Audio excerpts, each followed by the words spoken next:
Voici les enfants du quartier de John Howard. John Howard est l'une des ceintures d'habitat spontané qui entourent la ville de Lusaka, capitale de la Zambie. La moitié de la population de Lusaka, qui est de 500 000 habitants, dont plus de 50% sont des enfants, loge dans de telles habitations entièrement construites par les résidents eux-mêmes sur des terrains vagues. Récemment encore, les habitats spontanés étaient qualifiés d'agglomérations non autorisées, et ce, malgré les améliorations que les résidents avaient apportées à leur demeure. Ces résidents étaient passibles d'éviction, sans préavis, étant donné que ces agglomérations n'étaient pas prévues dans les plans d'aménagement de la ville. En 1972, le gouvernement a lancé une nouvelle politique, l'amélioration et l'aménagement des habitats spontanés. Cela en tenant compte de l'esprit d'initiative dont les résidents avaient fait preuve en adoptant les méthodes d'autoparticipation et d'autogestion. C'est à partir de ce moment-là que l'appellation agglomération non autorisée est devenue établissement d'autoparticipation. C'est en 1975, avec l'aide de la Banque mondiale et l'octroi d'une bourse pour le Fonds des Nations Unies pour l'enfance, que le conseil de la ville de Lusaka a alors lancé son programme d'aménagement urbain, en commençant par le quartier de John Howard. John Howard est situé à 5 milles du centre-ville au sud de Lusaka. L'habitat spontané s'est développé au début des années 60, au moment où un camp d'ouvriers de la vieille carrière s'est installé à John Howard. À présent, cette carrière est abandonnée et n'est plus qu'une nappe d'eau. Aujourd'hui, la communauté de John Howard est constituée d'environ 14 000 âmes et joue un rôle très actif dans l'économie de Lusaka.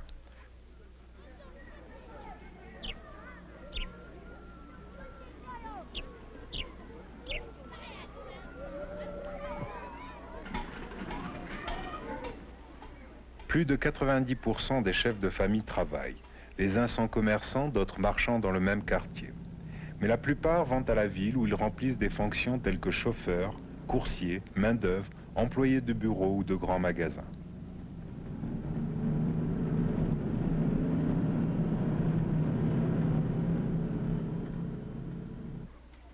Les enfants du quartier de John Howard, comme les enfants d'un peu partout, pratiquent instinctivement l'autoparticipation dans leurs jeux.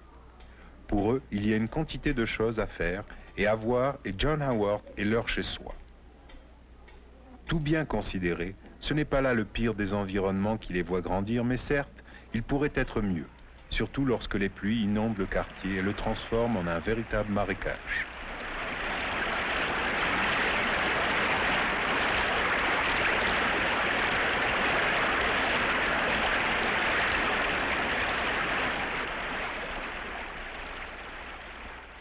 Il s'agit donc dans ce projet d'aménagement d'améliorer les conditions de vie d'une communauté déjà existante. Cela serait une meilleure solution comparativement à l'ancien système où les bulldozers venaient dans les bidonvilles, raser les demeures, bonnes ou mauvaises, pour les remplacer par des habitations dont le coût serait fort élevé. Voici John Ganizani Banda, un adolescent de 12 ans. Il est semblable à ses camarades vivant dans John Howard.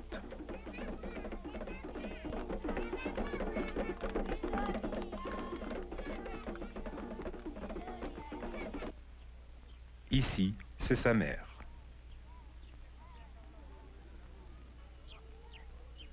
Puis sa jeune sœur et son petit frère. Là, c'est son père. Monsieur Banda est ouvrier dans un service du gouvernement. Il gagne $60 par mois. En 1967, il s'installe à Lusaka avec sa famille venant d'un milieu rural. Ils ont vécu durant 5 ans dans une seule chambre. C'est avec l'aide d'amis qu'ils ont trouvé un terrain dans le quartier de John Howard sur lequel ils ont construit leur propre maison comportant 2 chambres.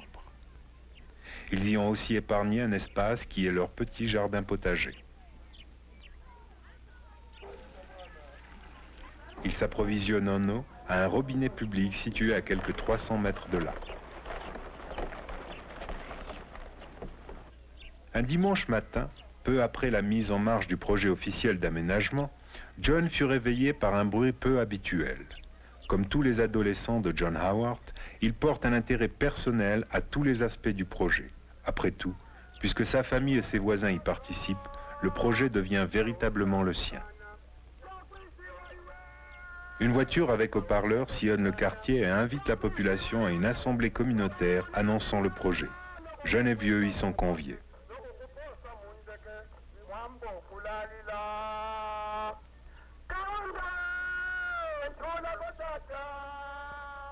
Et veux-tu une mangue demande Laurent, un camarade de John.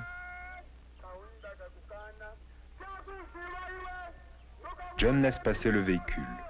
L'assemblée se tiendra dans quelques heures. En attendant, John et Laurent vont entreprendre leur inspection régulière du dimanche matin.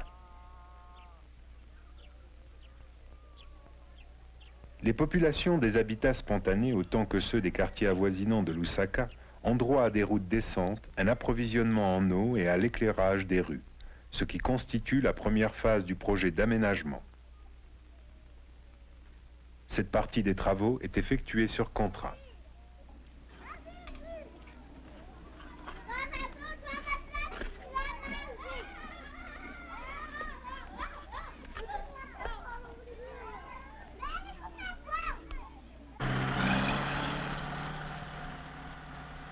Nivellement de terrain,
explosion à la mine qui permettra l'installation de conduites d'eau, pose de tuyaux.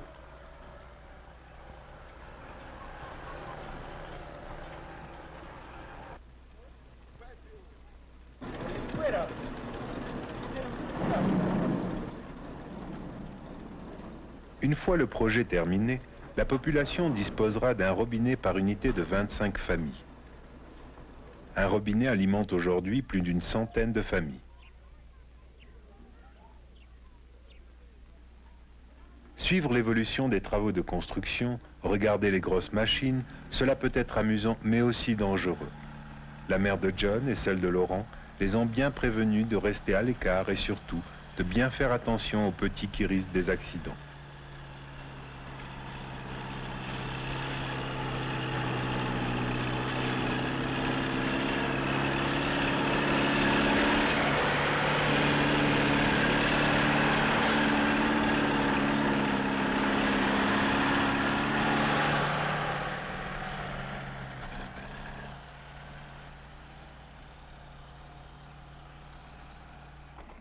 John et Laurent ne manquent jamais d'inspecter le dépôt de matériaux de construction qui est ouvert durant la fin de semaine pour les besoins des résidents.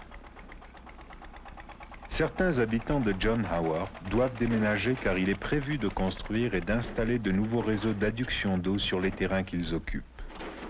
Ces mêmes habitants perçoivent un prêt d'environ 375 $ américains sous forme de matériaux de construction qui leur permettra de construire de nouvelles maisons. C'est dans ce dépôt qu'ils vont choisir de l'asbestos pour la toiture, des cadres métalliques pour les fenêtres et les portes, et même de jeunes manguiers à transplanter dans leur jardin.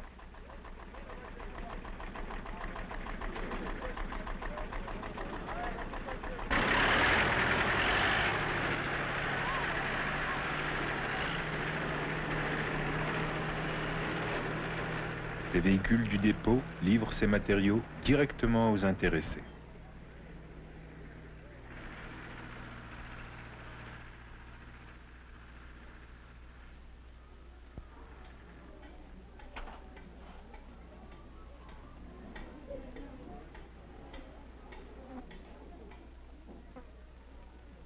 Parents, amis, voisins, tout le monde contribue à la construction de la nouvelle maison qui est parfois montée autour d'une cabane.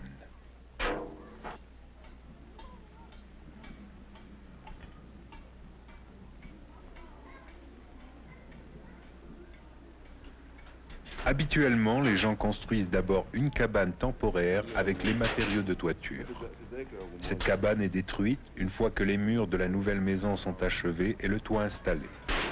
Et c'est donc à ce moment-là que la famille intègre la demeure.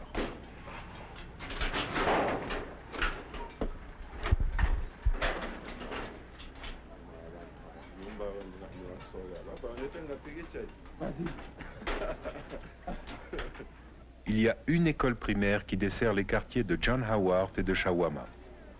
Si son architecture est attrayante, il n'en reste pas moins que ses dimensions ne lui permettent pas d'y accueillir toute la population d'âge scolaire dans ces deux quartiers.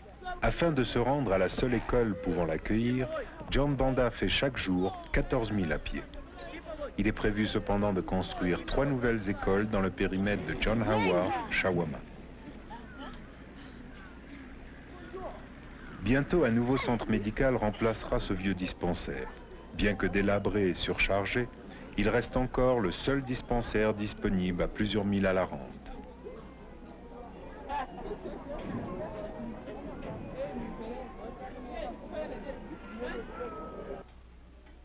Ce nouvel édifice sera le futur centre communautaire. Il comportera une garderie d'enfants qui sera sûrement fréquentée par le petit frère de John. Et John racontera alors à son frère qu'il supervisa lui-même la construction de son école.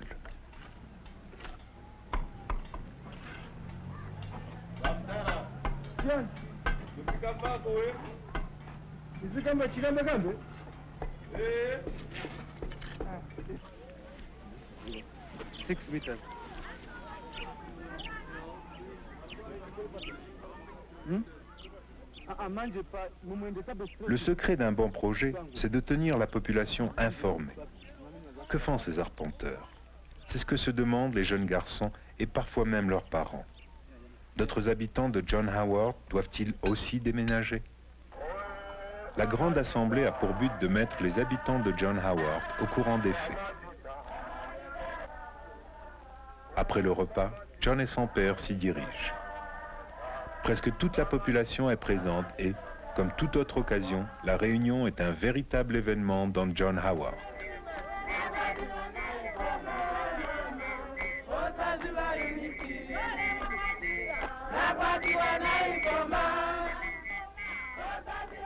Les airs sont traditionnels, mais les paroles sont spécifiques.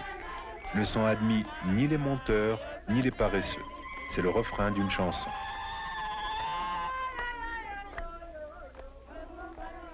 Tous les dignitaires locaux sont présents.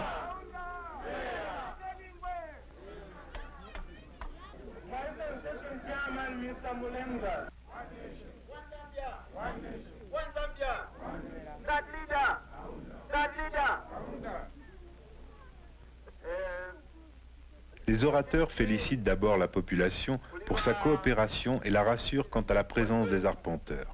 Toutes les familles qui doivent déménager ont déjà été informées. Les arpenteurs sont là afin de délimiter les sections et regrouper des unités de 25 familles. Après avoir été ainsi subdivisées en groupes d'autoparticipation, chaque unité de John Howard élira un responsable qui apportera l'aide nécessaire pour prendre les décisions communautaires. Chaque unité aura son robinet public. La participation de la communauté dans le processus de décision fait partie intégrante du projet. À la fin de l'Assemblée, les représentants de la communauté iront visiter l'un des 2 emplacements pour la construction de l'une des nouvelles écoles et seront priés d'exprimer leurs préférences. L'excitation de la population de John Howard n'est pas seulement due au projet d'aménagement.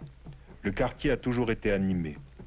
Tous les dimanches après-midi, par exemple, les jeunes hommes donnent un spectacle de danse traditionnelle en plein air près de l'une des églises. C'est un événement que John Banda ne manquera pour rien au monde.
Après la fête, John rencontre son vieil ami Enoch Munokshtango, agent de développement communautaire, auquel il raconte avec excitation l'intérêt qu'il porte au projet. Mais qu'en est-il de la famille de John, la famille Banda? Comment participera-t-elle au projet? Enoch promet alors de passer voir la famille de John dès qu'il aura le temps et de donner tous les détails.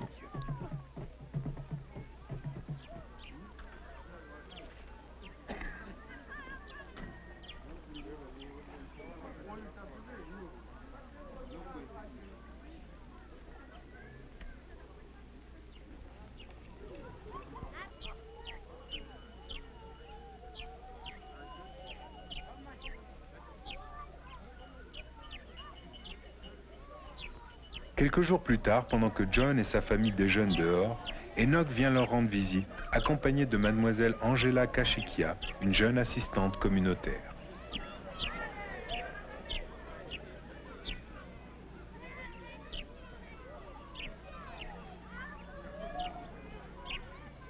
Enoch explique qu'une fois les travaux préliminaires terminés, les familles telles que celle de John, qui n'auront pas à déménager, percevront un prêt sous forme de matériaux d'une valeur de 100 kwacha, environ 150 $. Cette somme leur permettra d'installer 2 cadres métalliques pour les fenêtres, une porte moderne, de recouvrir les murs de ciment, de réparer le toit et de renforcer les fondations. Et avec le bail assuré, ils seront libres d'apporter toute autre amélioration pendant les années à venir. Ta maison ressemblera peut-être à celle-ci, dit Enoch, simple mais propre et attrayante, et tu en seras le fier propriétaire.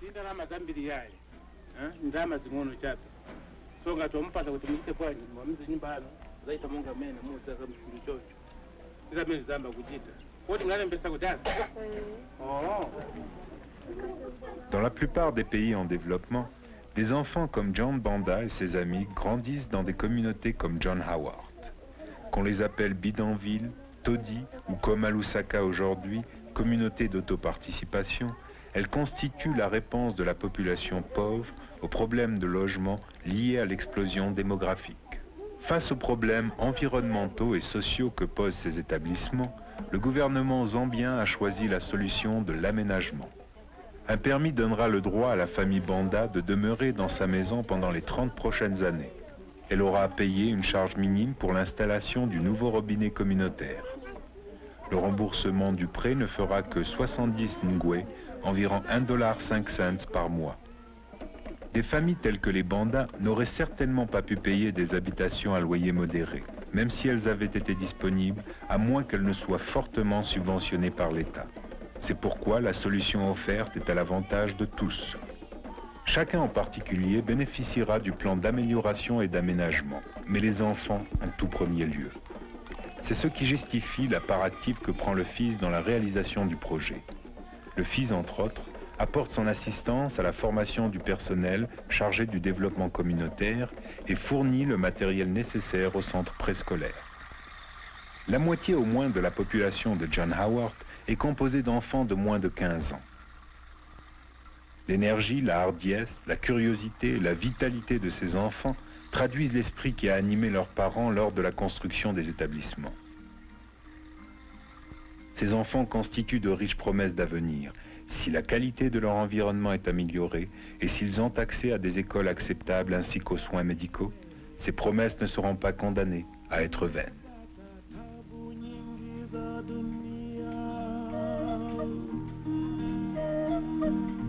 Nimeona mengi